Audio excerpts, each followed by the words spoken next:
Notre titre ce soir, prier en tout temps et en toutes choses. En tout temps et en toutes choses. Ah, les gens ne comprennent pas ça. Donc vous voulez dire que maintenant, ils n'ont pas compris. Les gens aiment raconter. Ils comprennent le français, mais ils veulent pas obéir à Dieu. Donc ils disent, ah, mais donc tu veux dire que tout le temps je dois prier. Attends, en tout temps. Quand on dit en tout temps, ça veut dire quoi? Par rapport dans ta vie, le temps est divisé en 3. Il y a le chronos qui est la chronologie. On n'a pas dit de prier chronologiquement. Le deuxième terme c'est kéros. Le temps convenable. Tu dois prier maintenant. Ta prière commence quand? Pour le temps kéros. Le temps convenable. Et troisième élément, le pléro, qui est le maintenant. Alors, si tu contrôles ces deux-là, prier dans le kéros et dans le pléro, c'est ça qu'on appelle prier en tout temps. En tout temps d'événements de ta vie. Et on dit en toute chose. En toute chose, ça veut dire quoi? Chaque matin, chaque midi, tu parles aux gens. Quand tu vas au travail, ta femme dit bonne route. C'est quoi? C'est un genre de prière. Ta femme te dit, je prie sans dire le mot.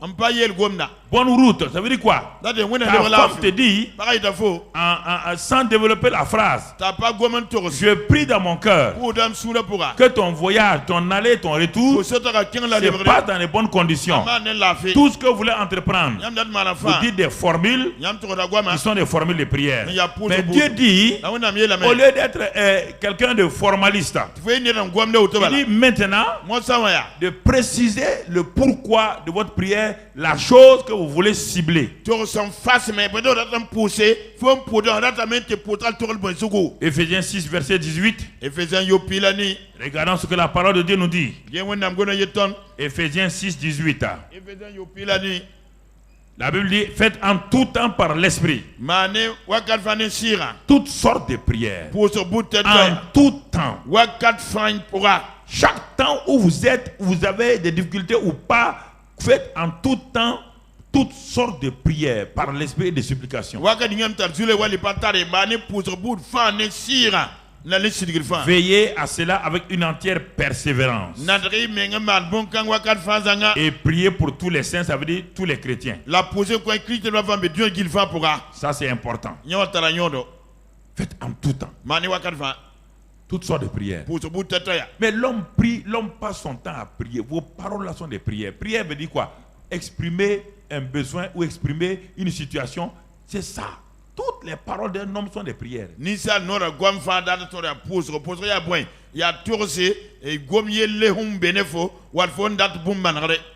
la religion a cru que prière veut dire simplement quand on est dans un bâtiment comme celui-ci. Non.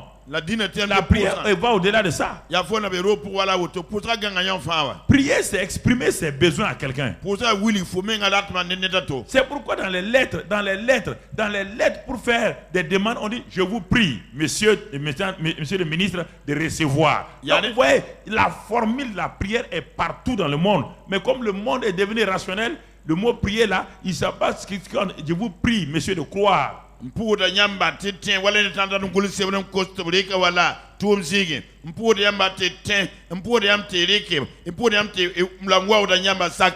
vous prie de bien vouloir recevoir ce monsieur-là et de l'aider. C'est une prière qu'on vous fait.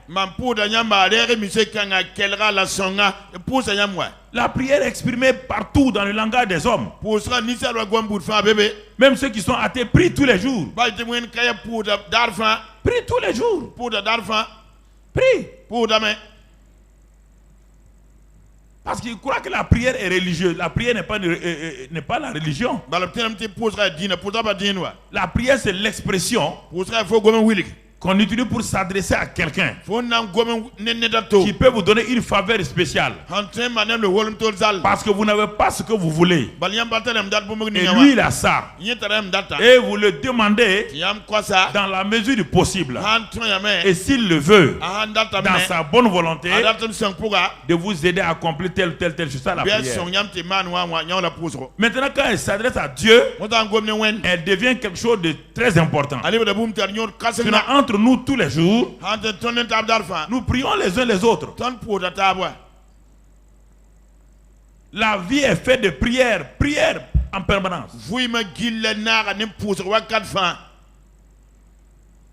Même pour passer, des gens là, je vous prie, monsieur, de me laisser passer. Vous êtes en train de lui demander, vous êtes en train de le prier, de vous permettre parce qu'il vous bloque. Vous n'avancez plus. Je vous prie de me laisser passer, s'il vous plaît. Quand on dit s'il vous plaît, là, ça veut dire que c'est une prière déjà. Mais le monde aujourd'hui a oublié toutes ces expressions. Bonjour. C'est pas une salutation. C'est dans la Bible là. Le premier jour, Dieu a créé, il dit bonjour. Deuxième, il a dit bonjour. Il a proclamé, il a dit une parole. Et les premiers hommes ont pris ça, puisque Dieu m'a dit bonjour. Alors quand ils sont levés, je t'exprime un bonjour. Que cette journée soit une bonne chose pour toi. Aujourd'hui, c'est devenu une expression purement de salutation. Voici le problème. Les gens ont réduit les choses à leur chose la plus naturelle. Mais ils ne regardent pas d'où ça vient ces choses-là. Donc Ephésiens 6 nous dit, bon, faites en tout temps des prières, des supplications, donc par l'esprit. Et veillez à cela avec une entière persévérance. Philippiens 4, 6, 7 maintenant. Le même Paul, qu'est-ce qu'il nous dit? Ne vous inquiétez de rien, frère. On arrive à l'important de la prière. Tout doucement, je vous amène pas à pas. Parce que l'inquiétude est dans le monde. Il n'y a pas un seul homme qui n'est pas inquiet. L'inquiétude est partout dans le monde. Mais aucun homme n'a jamais dit à quelqu'un ne t'inquiète pas. C'est parfois les parents qui disent aux enfants ne t'inquiète pas, ça ira. Mais il n'a aucun pouvoir. Il dit seulement ne t'inquiète pas. C'est une formule qu'ils disent. Mais ici Dieu nous dit ne vous inquiétez de rien.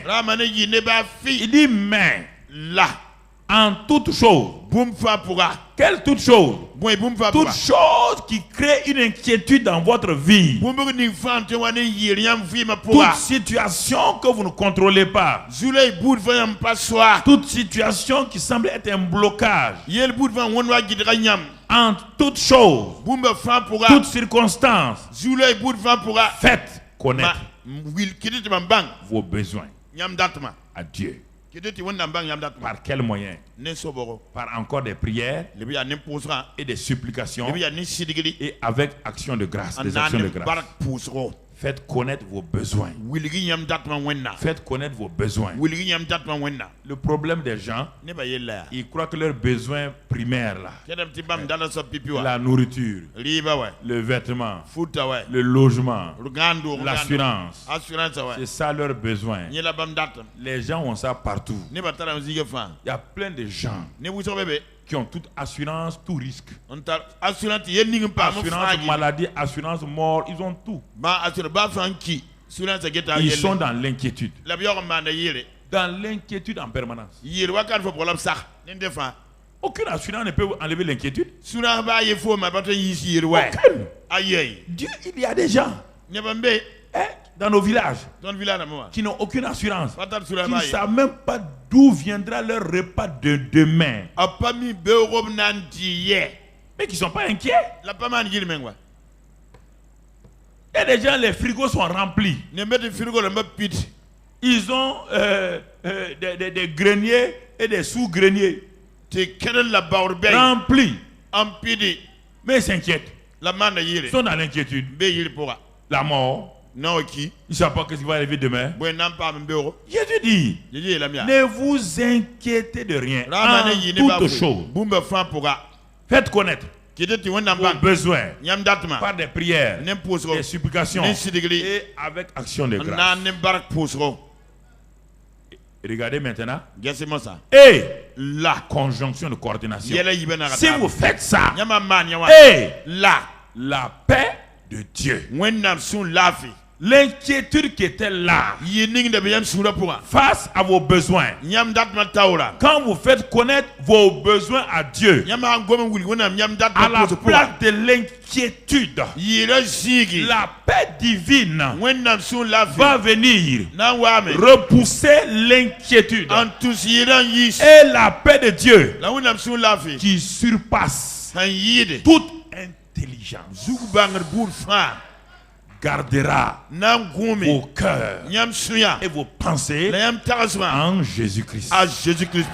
C'est ça la vie chrétienne victorieuse. C'est ça être chrétien. Un chrétien qui vit dans l'inquiétude, il n'est pas encore chrétien.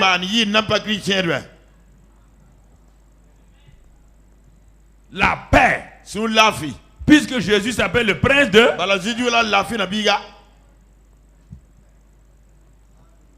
Il s'appelle le prince de paix. C'est pas un slogan.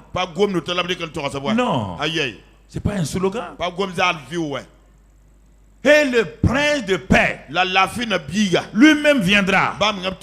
Il va remplir votre cœur d'une paix qui surpasse toute intelligence. Il va garder vos cœurs. Il va garder vos cœurs et vos pensées en Jésus-Christ.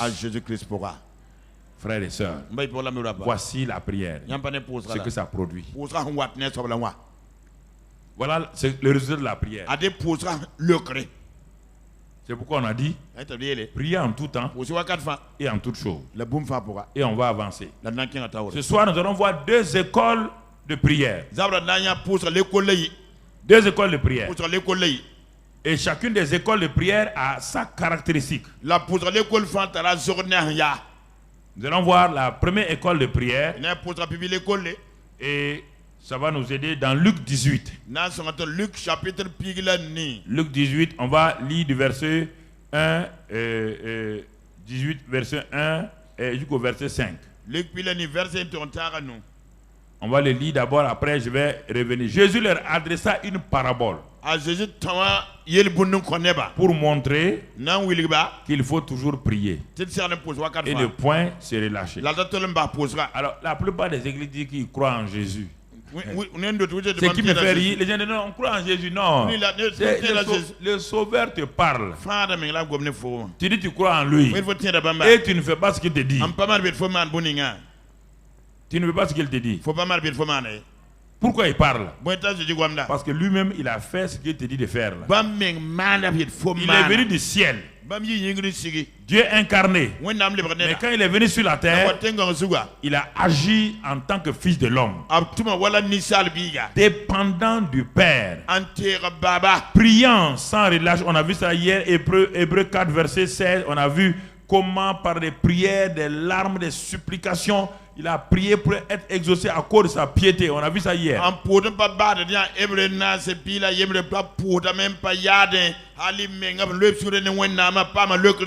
Lui-même, c'est par la prière qu'il avait l'approche avec le Père. Jésus ne se levait pas magiquement, se promenait, je suis le Fils de Dieu et il fait des miracles. Non, il dépendait le matin de bonne heure sur la prière, des veillées de prière, même pour choisir ses disciples. Il a passé toute une nuit sur la montagne avant de choisir les 12. Ah,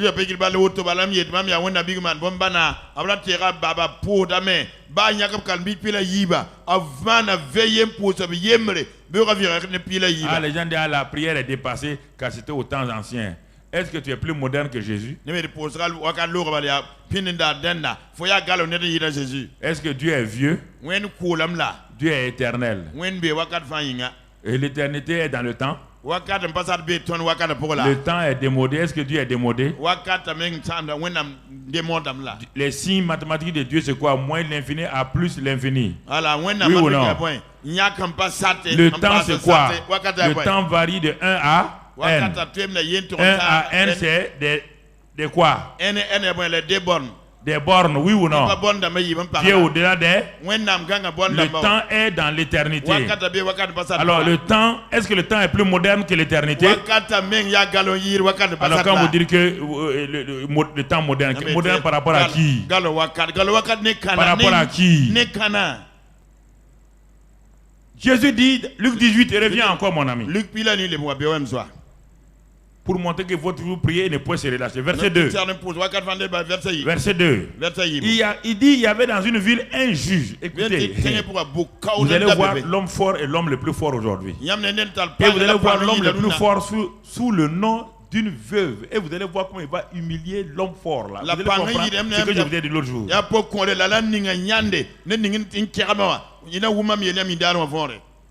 Il y avait un juge qui faisait quoi? Qui ne craignait pas Dieu, qui ne prenait point Dieu et qui n'avait d'égard pour personne. Il est le symbole de qui déjà? Hein?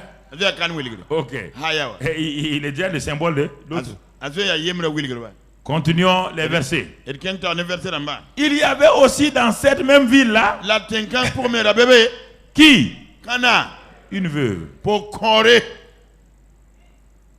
Un instrument faible qui n'est pas considéré. Il y avait un homme fort, un juge fort qui ne craint pas Dieu, qui ne craint pas les hommes, qui méprise tout. Dans cette même ville là, les caméras du ciel nous montrent une veuve, une femme faible, une femme limitée. Vous entendez? Lisons. Et qui disait au juge là, à l'homme fort là, fais-moi justice de ma partie adverse. On va vous expliquer ça tout à l'heure. On continue au verset 4. Pendant longtemps, le juge refusa. L'homme fort est têtu, hein? Vous le voyez? Il a fait quoi? Reste sur le verset, mon ami. Il refusa. Satan refuse de lâcher prise sur votre situation. Mais ensuite, il dit en lui-même, quoique je ne craigne point Dieu et que je n'ai d'égard pour personne, néanmoins, parce que cette veuve-là, premier mot, fait quoi? M'importune. Elle fait quoi? Elle m'importune. C'est la prière de quoi? D'importunité. On a déjà vu ça il y a plusieurs années. La prière d'importunité. Et deuxième chose, je lui ferai justice afin qu'elle ne vienne pas sans cesse me rompre là. Satan vous révèle un secret ici. Il dit qu'on peut lui rompre quoi? Okay. Très bien. Voici le problème, les gens ne comprennent pas les textes. Il utilise des mots qui vous montrent qu'il est faible, car il joue au dur, en même temps il vous dit qu'on peut me rompre quoi? Alors, toi tu saisis ça, tu devais sauter. Je ne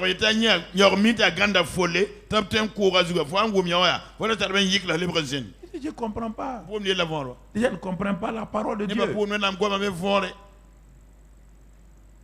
Donc, le tableau est là. D'un côté, un juge fort, terrible, dont tout le monde a peur. Et il dit lui-même qu'il lui n'a pas peur de Dieu. Il n'y a que Satan qui dit cela. Il dit, je vais monter sur la montagne de Dieu. Je vais placer mon trône. Ésaïe 14, Ézéchiel 28, il dit cela. Vous voyez comment il dit? Et dans la même ville, de l'autre côté du tableau, on voit une petite veuve, une personne humaine, un être humain, sans force. Si vous comprenez ça là, vous allez voir l'importance de la prière. L'autre est bien placé. Il peut écraser la veuve là. Mais pourtant, la veuve là vient régulièrement pour l'importuner. Il ne peut pas la tuer. Il ne peut pas la tuer. C'est ça que vous comprenez. Satan ne peut pas tuer quelqu'un. Il ne peut pas. Il ne peut pas. Il faut que vous compreniez ces vérités. Les gens vous mentent, ils vous disent n'importe quoi. Il y a longtemps, ils vous auraient égorgé, tué il y a longtemps. Il utilise des hommes pour le faire. Il va poser des pièges contre vous. Il est rusé. Il va poser toutes sortes de filets de l'oiseleur. La terreur, les bombes, les flèches en plein jour. Et vous tombez là-dedans. Mais lui-même ne peut pas directement. On va aller dans Luc 11, verset 21. Luc 11. Lorsqu'un homme fort et bien armé garde sa maison, ce qu'il possède est en sûreté. 22. Mais là, si un homme plus fort que lui survient et le dompte, vous voyez bien, est-ce qu'on a dit le tuer? Non, le dompter. Il lui enlève toutes les armes dans lesquelles il se confiait et il distribue ses dépouilles. C'est ça qui va se passer entre la veuve, l'homme, le juge là est l'homme fort. Et la veuve là, ce sera l'homme le plus fort. Il va dompter le juge. Il va arracher toutes ses armes d'arrogance. Ses armes d'orgueil. C'est pourquoi Dieu vous a établi pour faire ça. La veuve là, c'est... Dans la société, c'est celle qui est faible. C'est-à-dire que son mari étant mort, elle n'est pas protégée. Dieu il a pris un exemple de veuve pour nous montrer. C'est pas négatif, hein? C'est-à-dire qu'elle est faible. Ses enfants sont là. Mais il n'y a pas de couverture sur elle. Sur le plan humain, elle n'a pas de protection. Et face à un grand juge qui a tous des militaires, des soldats, tout autour de lui, qui peut faire arrêter la veuve là. Mais chaque matin, les gens de la ville voient une veuve à pied. Une petite veuve qui quitte sa maison, sa case, s'en va au palais royal, au palais de justice, bouscule les juges et les gardes, va jusque dans le bureau du juge le plus important, le juge que les hommes d'affaires craignent, que les politiciens craignent. Mais une petite veuve, hey, Seigneur, est-ce que vous comprenez ce que Dieu vous dit? Est-ce que vous comprenez ce que vous êtes aux yeux de Dieu? Alors, on voit l'homme fort et l'homme le plus fort. Il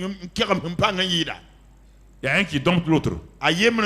Normalement, c'est le plus fort qui doit dompter le fort. Et du moins, c'est ça. Voilà. C'est ça qui va se passer. Voilà. Alors, frères et sœurs, on va aller pas à pas maintenant. On va retourner à Luc 18 et on va aller verset par verset. Donc, on a déjà présenté les deux. Luc 1 et 2, 18, 1 et 2, là, on a présenté. Regardons les termes qui sont dans Luc 18, verset 1 et 2, là.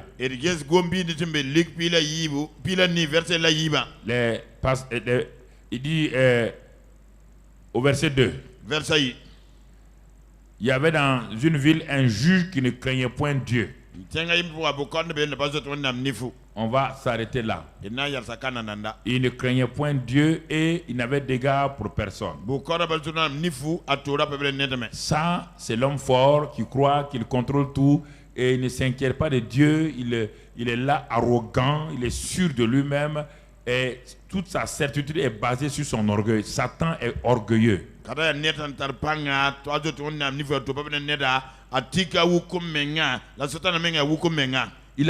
Cet homme-là il est juge, n'oublie pas, il a un certain pouvoir. Il a le pouvoir d'envoyer des gens dans des prisons. Vous voyez, l'ennemi, il a le pouvoir d'envoyer des gens dans ses prisons à lui. Donc, alors, à cause de ça, cette veuve qui venait la voir, il la méprisait parce que il trouvait que ce n'était pas quelqu'un à qui on peut accorder une importance. Satan n'accorde pas d'importance aux gens, à plus forte raison les chrétiens. C'est ça le problème que vous devez savoir. Il est arrogant qu'il n'accorde pas d'importance aux chrétiens.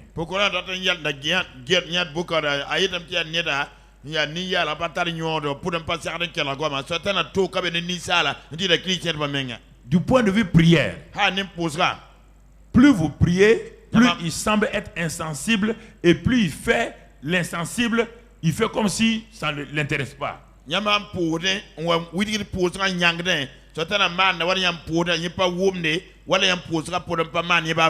Mais alors, qu'est-ce qui va faire fléchir cet homme de cette envergure-là? Qu'est-ce qui va le faire fléchir?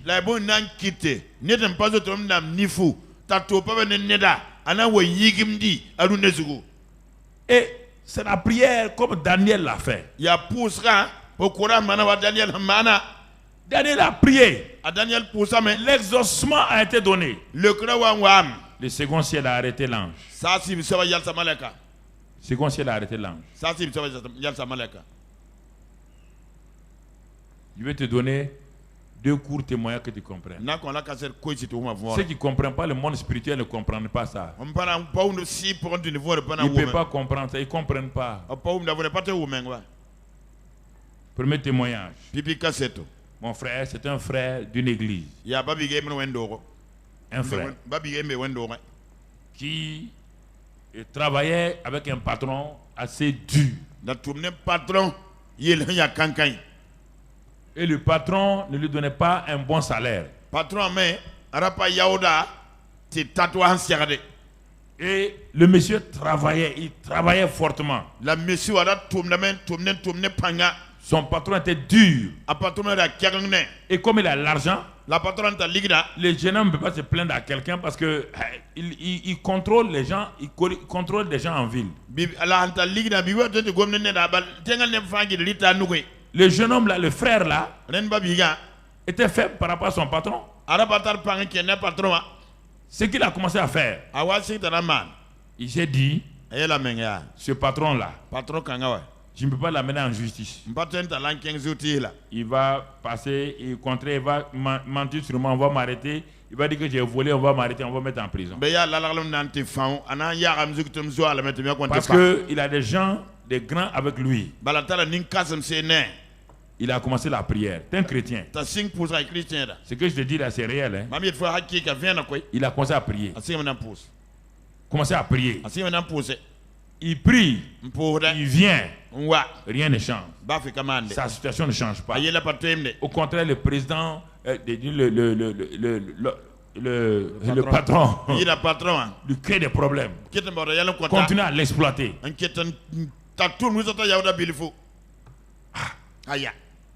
Un jour, il prie. Voici que ses yeux s'ouvrent. Il voit au second ciel un combat.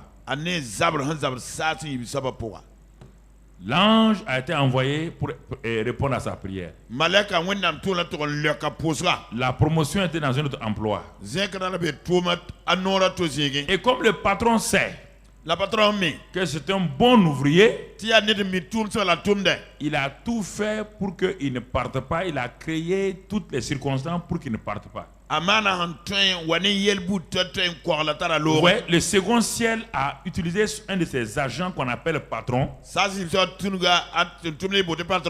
pour bloquer la destinée de ces jeunes hommes-là. Le troisième ciel a envoyé son envoyé pour libérer la destinée de cet homme-là. Mais au second ciel,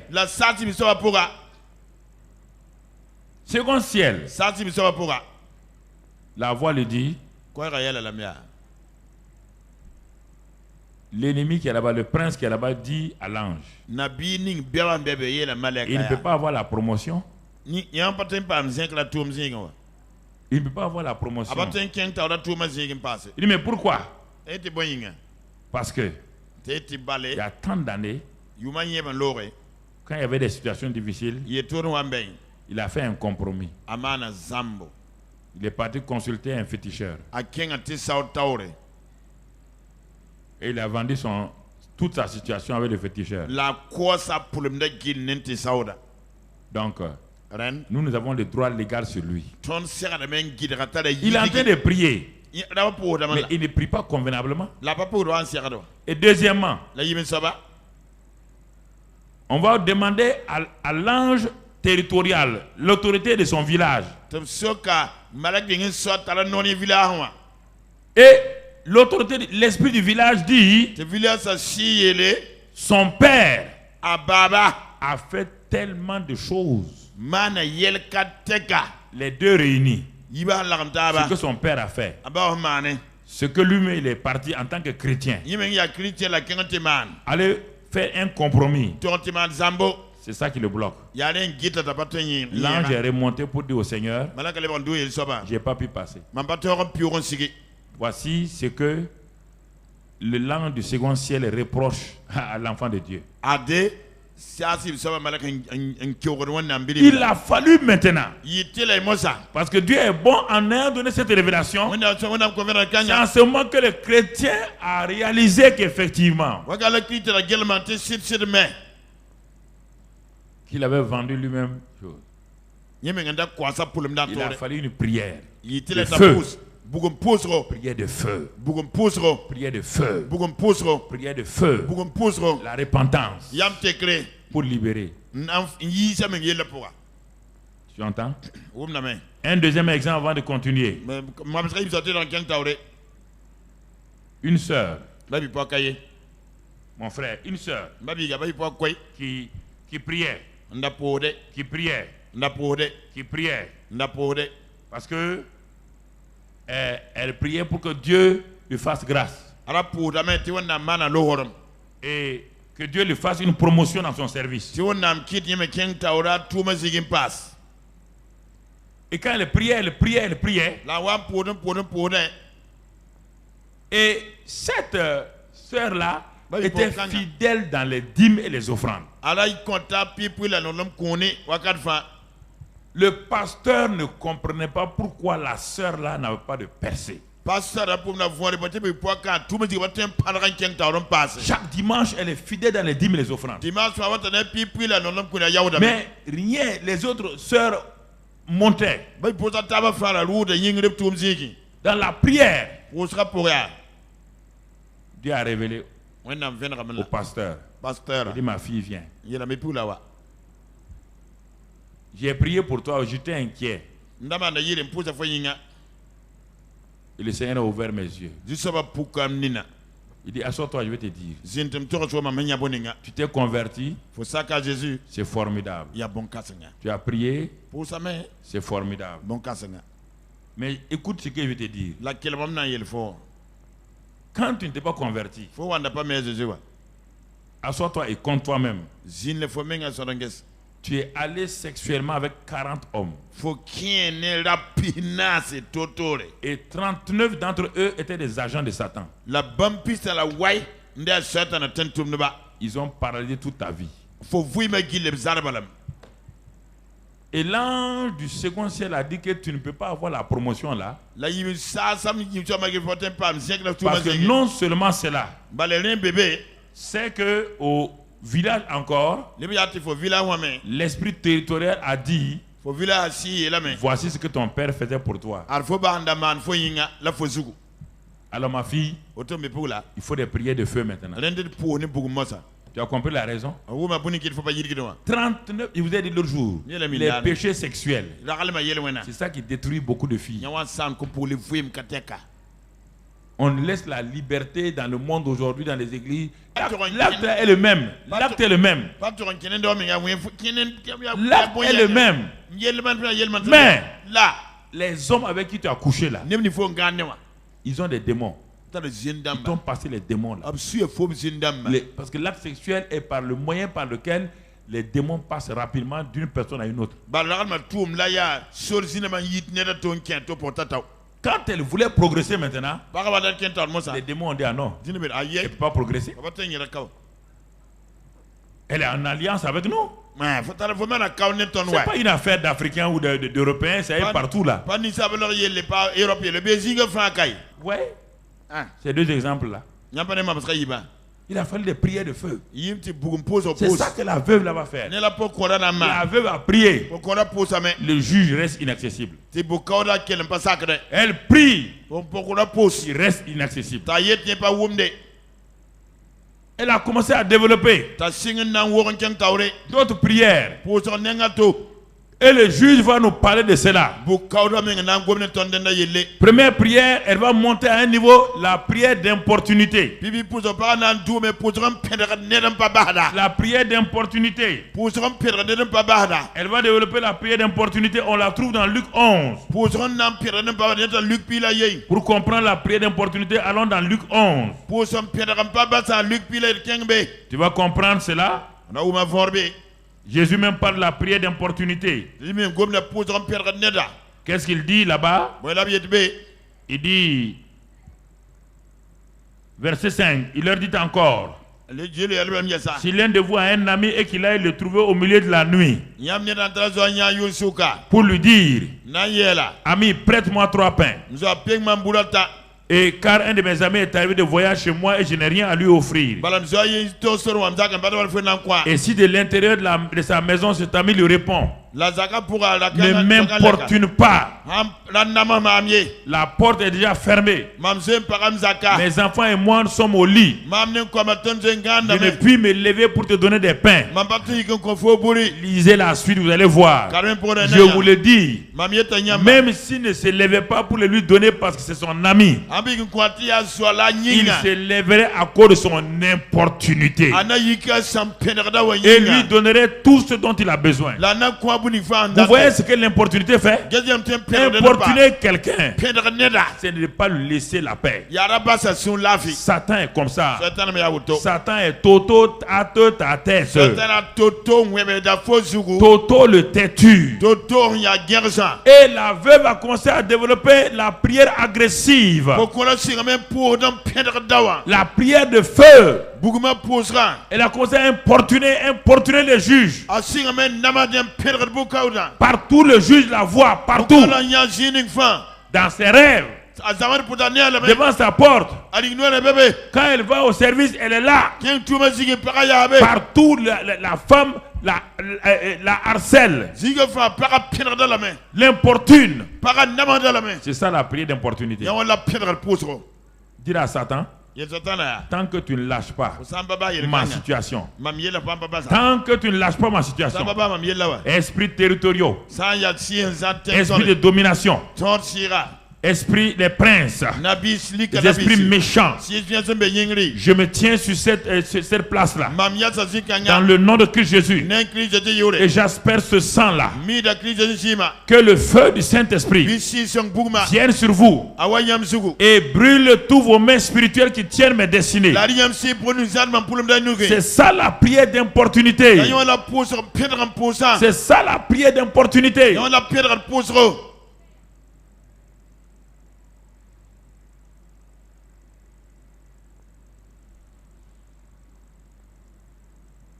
Quand Satan attaque le mariage, il ne sait pas repousser les démons. Il dit mais la femme là, on doit divorcer. La femme dit non, on doit divorcer. Parce que tu n'es pas un bon mari. J'ai trouvé notre homme. Ça c'est pas une solution. Non, c'est pas une solution. Mais si tu ne comprends pas ça, tu vas en vouloir à la femme, tu vas en vouloir au mari. Maintenant vous êtes divorcés, les enfants sont malheureux. Ça ne va pas. comprenez? Les gens ne comprennent pas. Les esprits de domination qui sont derrière les foyers, qui sont derrière les familles, qui veulent détruire les familles, ils ne comprennent pas. Cette veuve l'a dit. Je vais t'importuner, juge. Je suis faible, hein? Mais fais attention. Je suis faible, mais j'aime importuner les gens. Est-ce que tu importunes quand tu pries?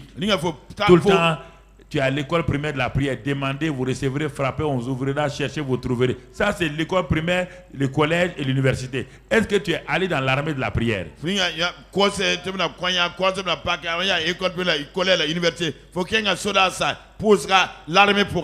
Si il n'y a personne, tu vas demander, tu vas recevoir. Mais si entre toi et celui qui doit te donner là, il y a un ennemi qui vient, tu as beau demander, tu ne recevras pas. L'ennemi va empêcher que tu reçoives. C'est de ça que je parle. Et la plupart des chrétiens sont bloqués dans leur destinée. Au second ciel, ils n'arrivent pas à opérer. Pourquoi? Parce que quelque part, ils ont fait un compromis quelque part. Premièrement, prière d'importunité. Deuxièmement, le juge même dit, elle a commencé maintenant, il dit, elle casse la tête du juge, elle rompt la tête du juge.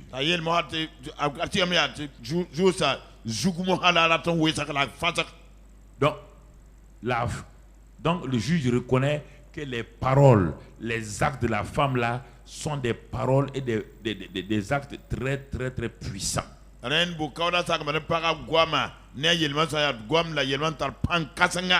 Donc Satan sait que la prière d'importunité, la prière donc de force agressive, elle est puissante contre lui. Il sait, et il te le révèle. Ce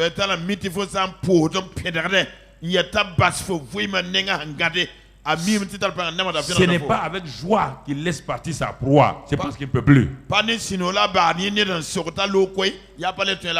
n'est pas avec joie. Le juge n'a pas réglé la femme, le problème de la femme là avec joie. Il a réglé ça parce qu'il ne pouvait plus supporter ce que la femme faisait contre lui.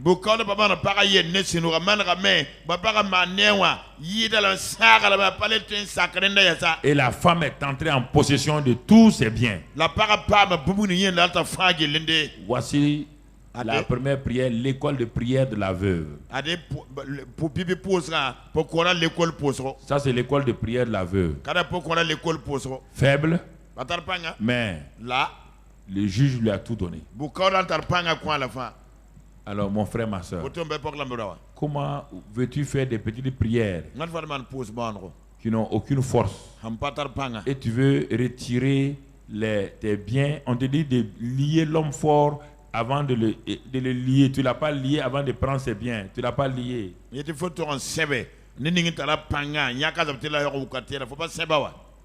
Tu n'as pas lié. Tu ne pries pas la nuit. Tu ne pries pas le jour. Tu ne pries pas avec agressivité. Non. Voici le vrai problème.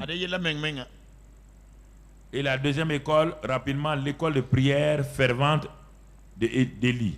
L'école de la prière fervente d'Élie. Ça, dans Jacques 5, on va voir. Jacques 5, verset 13. On va prier encore. Nous sommes là pour ça, mon frère.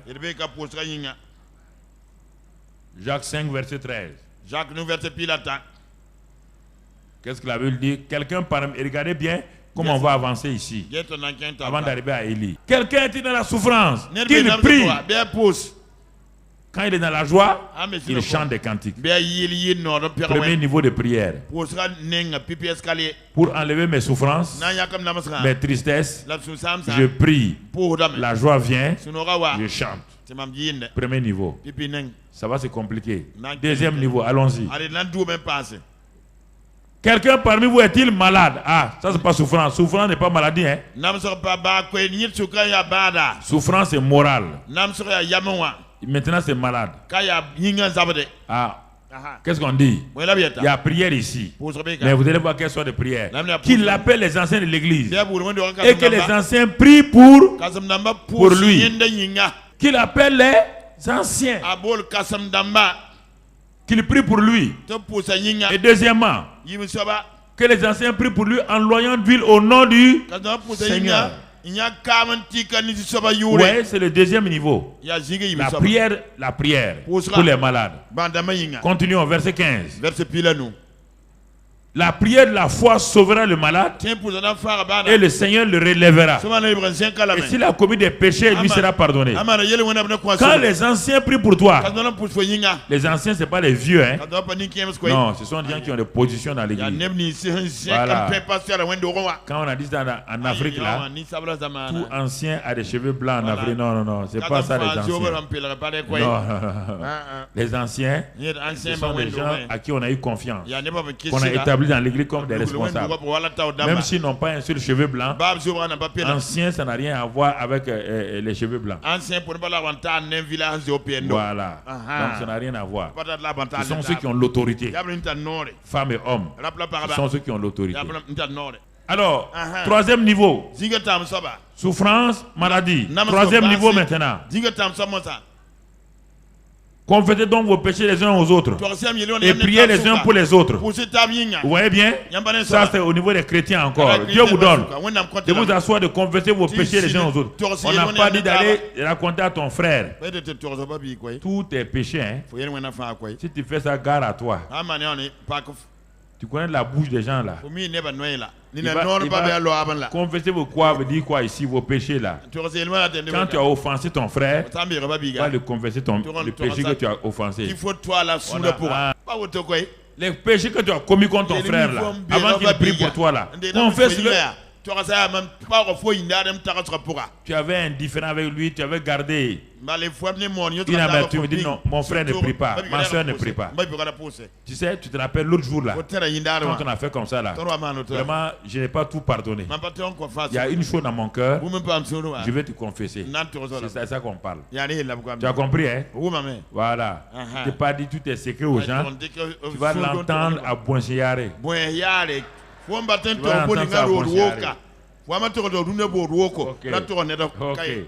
très bien. Donc, ensuite, quatrième niveau de prière. La prière fervente du juge. Bon, continuons, verset 17. Élie était, voilà, la prière maintenant, l'importunité, la prière. Il était un homme de la même nature que nous, il priait avec instant pour qu'il ne plût point. Il pria avec instance pour qu'il ne plût point. Et il ne tomba point de pluie sur la terre pendant 3 ans et 6 mois. Verset 18. Et puis il pria de nouveau. Et le ciel donna de la pluie et la terre produisit son fruit. Mais quand tu vois ça dans le détail, tu le marques, ils ne vont pas le lire. Dans 1 roi 18, 41 à 46. 1 roi 18, 41 à 46. Quand tu vois ça là-bas, on t'explique maintenant que pour ouvrir le ciel, là, il a prié avec instance. Il s'est appuyé sur la parole de Dieu. Il a commencé à prier. Quand il a prié, rien. Ouais. Pourtant, c'est Dieu qui a dit de prier. Le second ciel a dit, il n'y a pas question. Tu as fermé le ciel là. Tu vas subir ça. Il a prié. Le second ciel a dit, pas de pluie. Rien. Élie connaît les prières. Il sait qu'est-ce que la prière. Quand tu connais la prière, que c'est un combat. C'est l'exercice que l'homme n'aime pas du tout. C'est ça que les Américains m'ont dit, mais il y a un moment donné, quand vous convoquez une réunion de prière, l'église est vide. Mais quand c'est les concerts, l'église est remplie. Quand c'est les galas, l'église est remplie. Quand c'est la guérison, l'église est remplie. Mais dès que tu dis prière, l'église est vide. Comprenez? Pourquoi? Pourquoi? Parce qu'on ne les a pas habitués dès le départ. C'est pourquoi quand j'ai commencé le ministère depuis Koulouba, comme j'avais entraîné les premiers anciens à la prière, quand on a déménagé ici, ils ont trouvé que la prière est normale. Au moment où les églises sont vides dans la semaine, nous ici à la prière, l'église est remplie. Les gens disaient, mais comment tu fais? Non, je n'ai pas de recette. Dès le commencement, j'ai appris aux gens à aimer la prière. Élie, 2 fois, pas de nuage. Il y a un combat, pas de nuage. C'est un combat spirituel. C'est pas un combat physique. Élie dit que j'entends la pluie alors qu'il n'y a aucun nuage. Il entend la pluie comment? La pluie sur le plan spirituel. Ceux qui prient, ceux qui voient les choses, c'est cela. Lui, il voyait la pluie. Mais son serviteur ne voyait pas la pluie. Ils ont 2 dimensions. C'est ça. Dans l'église, quand tu vois des choses, il y a des gens qui sont assis naturellement qui ne voient rien. Quand tu parles, il dit, mais qu'est-ce que de quoi le pasteur parle? C'est leur cerveau. Ils ne comprennent pas. Ils ne comprennent pas. Il dit, mais patron, il n'y a pas de nuage. Hein? Il dit, il y a nuage. J'entends la pluie. 3e fois, il sait que la prière de ce genre-là n'est pas exaucée automatiquement. Il sait que le second ciel est en train de faire des manigances. Il a continué à persévérer. Il n'y a que la 6e fois que le serviteur a vu une manifestation de nuage, alors que Élie entendait déjà la pluie. Lui, il voyait que le nuage à ce moment-là. Il a fallu 6 fois pour que le serviteur rentre dans la pensée de prière d'Élie. Il y a des chrétiens comme ça. Vous avez beau parler des choses surnaturelles, ils ne croient pas. Ils croient que c'est des vues de l'esprit. Ils ne croient pas. Il faut les amener plusieurs fois. Jusqu'à ce qu'un jour, eux aussi expérimentent ça. C'est comme Élisée et son serviteur. Au moment où la ville était entourée, c'est pas Géasi. Géasi avait la lèpre déjà, il était parti. C'est le nouveau serviteur qui était là.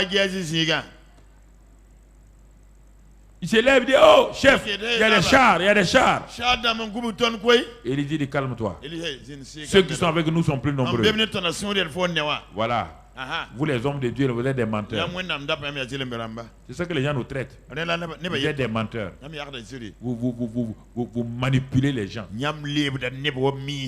Quand même, sois raisonnable. J'ai 2 bons yeux. Je vois les chars syriens. Et toi, tu me dis que ceux qui sont avec nous sont plus nombreux que les chars syriens. Vous, les pasteurs, vous êtes des menteurs. C'est ça. Le monde surnaturel n'est pas connu par beaucoup de chrétiens. Malheureusement. Ils ne savent même pas qu'il y a un monde surnaturel. Ils veulent tout expliquer. Ils amènent tout à la raison. Et c'est pourquoi leurs vies sont détruites. Ils n'ont pas de joie. Un chrétien ne doit pas avoir la dépression. Un chrétien dépressif, c'est quelqu'un qui ne croit pas au surnaturel. Je n'aurai jamais la dépression. Je suis rempli de prince de paix. La Bible dit que celui qui est en vous est plus puissant que celui qui est au dehors. Mais Élisée dit, tu vois rien? Il dit, non, je vois rien. Tu ne vois que des chars syriens. Il a prié. Et le surnaturel est venu. Il a vu des chars de feu. C'est ça que le patron d'Élisée a fait Élie. Il a dit qu'il voit la pluie. Le serviteur ne voyait pas la pluie. Il ne voyait même pas de nuages. Il dit, j'entends la pluie. Le serviteur a dit, il n'y a même pas de vent. Il a dit, va dire à Akab que la pluie est là. Le serviteur a dit, chef, il n'y a pas de pluie. C'est ça. le vrai problème des chrétiens d'aujourd'hui. L'église est devenue naturelle, alors que l'église est surnaturelle. L'église n'est pas naturelle. L'église, ce n'est pas un club. Ce n'est pas un club. Ce n'est pas une association. C'est le royaume des cieux. C'est l'agence du royaume des cieux sur la terre. C'est l'ambassade du royaume des cieux sur la terre. Chaque ambassade a un pays. L'église est une ambassade. Son pays d'origine, c'est le ciel. Alors, celui qui est derrière l'église est très puissant. Les ambassades sont partout. Mais les ambassades ont une puissance. Parce qu'il y a un pays puissant derrière. Et derrière l'église de Christ, il y a un Dieu puissant. Il y a un royaume puissant. Il y a tout. C'est cela que je voulais vous dire ce soir. Les deux sortes de prières. Importuner le diable. Si ce n'est pas ça, persévérer jusqu'à ce que vous ayez une percée dans votre situation. Comme Élie. Il a persévéré. Et il a eu le résultat. La femme a importuné. Elle a eu le résultat. Il y a des moments vous avez besoin d'une prière d'importunité. Il y a des moments où vous avez besoin d'une prière de percée.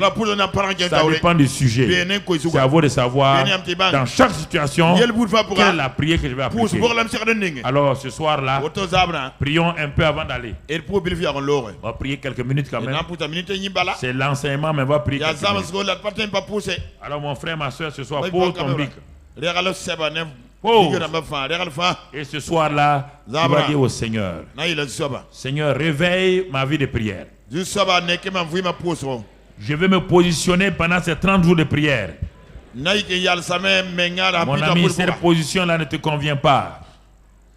Seigneur, mais voici ce soir, comme la veuve, je vais importuner l'ennemi. Il n'a pas le droit de retenir mes biens. Je vais lui casser, rompre la tête, jusqu'à ce qu'il me délivre et me donne ce dont j'ai besoin.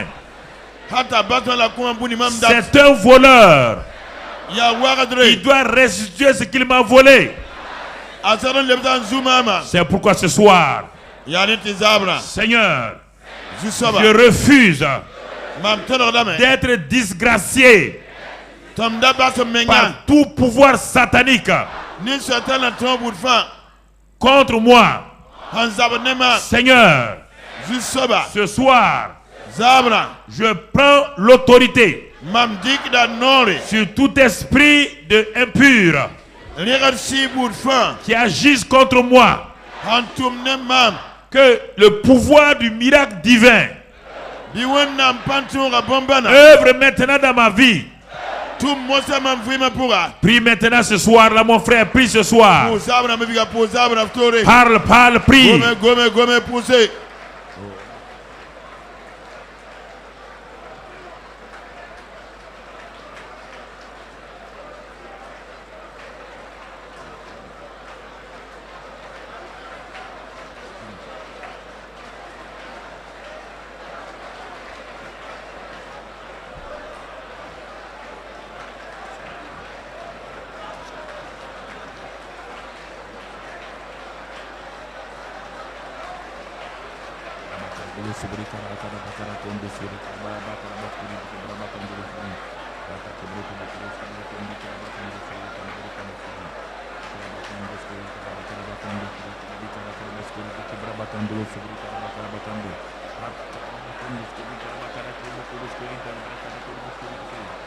Au nom de Jésus, ce soir, tu vas te positionner contre tout juge inique,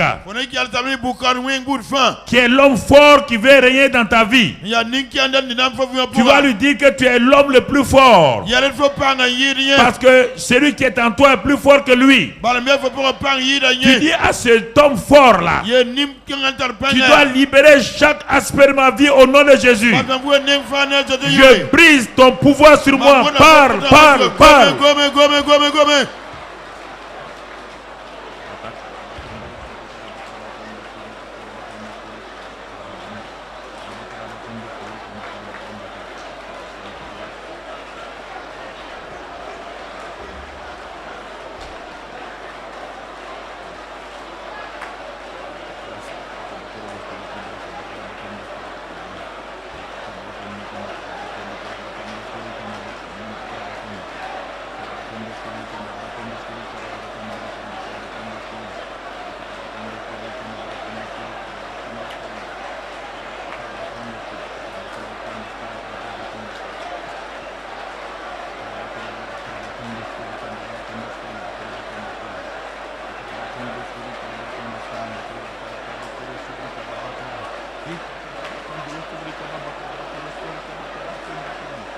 Au nom de Jésus, ce soir, tu vas te positionner et dire à tout joug satanique, tout joug de stagnation qui empêche ton progrès, qui empêche ta promotion, qui empêche que ta vie soit remplie de paix et de joie. Tu vas t'adresser à ces jougs-là. Tu vas leur dire que par le nom de Christ Jésus, que tu les brises ce soir sur ta vie et que tes jours doivent partir de ta vie au nom de Jésus. Prie, prie, prie.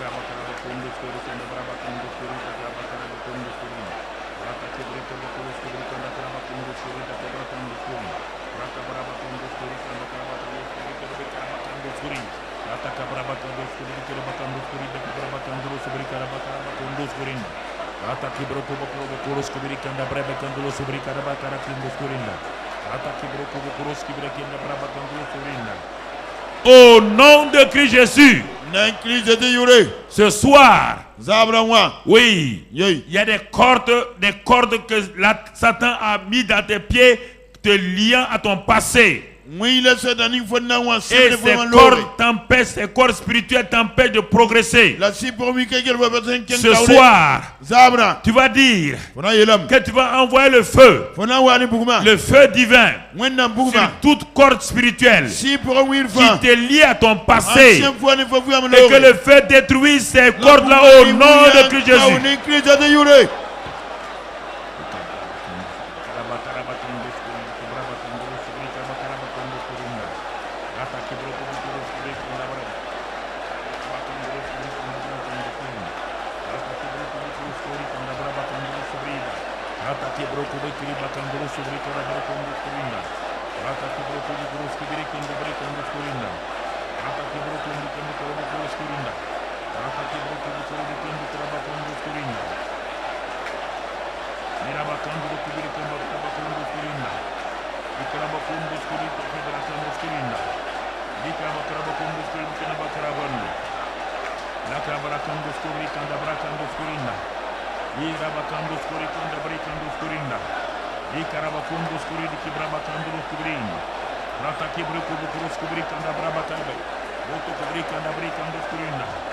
Au nom de Jésus, nous avons prié.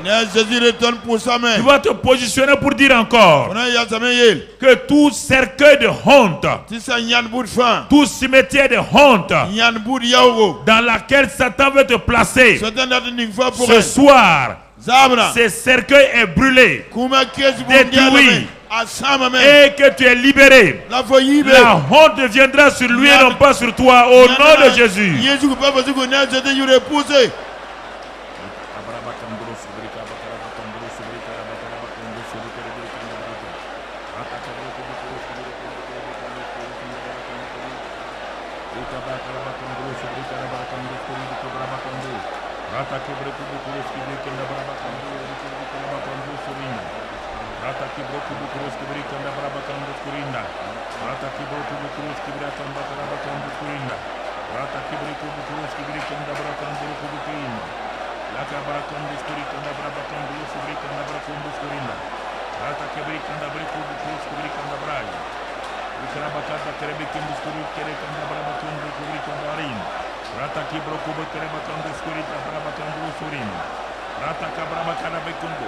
Au nom de Christ Jésus, tu vas t'adresser à tout Goliath qui est devant toi et qui t'a paralysé pendant toutes ces années, t'empêchant d'entrer dans ta victoire.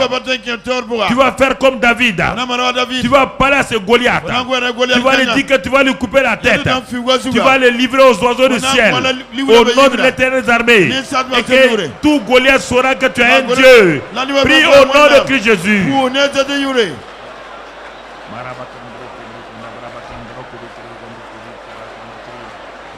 Kubrika baba karaba kundu kurika braba kundu sorinda.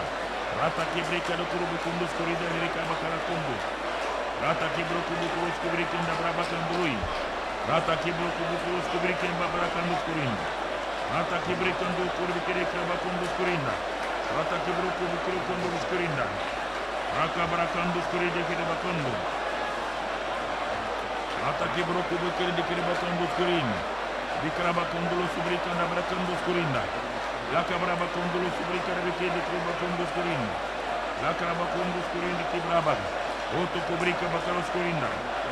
Abakara bakundu kurinda Amerikan bakara bakundu. Rata kibro kubu kurus kibide tinda kraba. Au nom de Christ Jésus, dis avec moi, Seigneur, l'ennemi n'écrira pas le dernier chapitre de ma vie. Le dernier chapitre de ma vie appartient au Seigneur. Il est écrit par le sang de Jésus. Le Saint-Esprit s'occupe de cela. C'est pourquoi ma vie est libérée entre les mains de tout ennemi. Il ne peut pas empêcher mon envol. Comme les aigles divins, je m'élève au-dessus de mes circonstances, au-dessus de mes problèmes, au-dessus de tout nuage, de toute tempête. Comme un aigle royal, je monte et je suis au-dessus de ces circonstances. Seigneur, prends-moi sur tes ailes et amène-moi au-dessus de mon ennemi. Seigneur, partout où je mets les pieds, la honte et la disgrâce doivent s'en aller au nom de Jésus. Satan, esprit des ténèbres, vous n'avez aucun pouvoir sur ma vie, car ma vie a été rachetée par le sang de Jésus. Et c'est pourquoi ce soir, j'espère le sang de Jésus sur moi, sur ma route, sur ma maison, sur ma famille, sur mon travail. Je trace une ligne de sang, de protection par le sang de Jésus contre ma famille, autour de ma famille. Seigneur, j'ai l'autorité ce soir. Ce que ma bouche a dit, ta bouche va le faire et ta main va le faire. Père, je te remercie ce soir pour ta grâce et ton amour. Sois béni et sois loué pour ta fidélité. Il n'y a point d'échec avec toi. Il n'y a point de faillite avec toi. Seigneur, le succès m'accompagne, car tu es mon berger. Tu me fais répondre de verts pâturages. Merci ce soir-là. Je célèbre ton nom. Ton nom est élevé. Toute forme de désespoir, d'oppression, de dépression, c'est loin de ma vie. Seigneur, tu remplis ma vie de l'esprit de paix.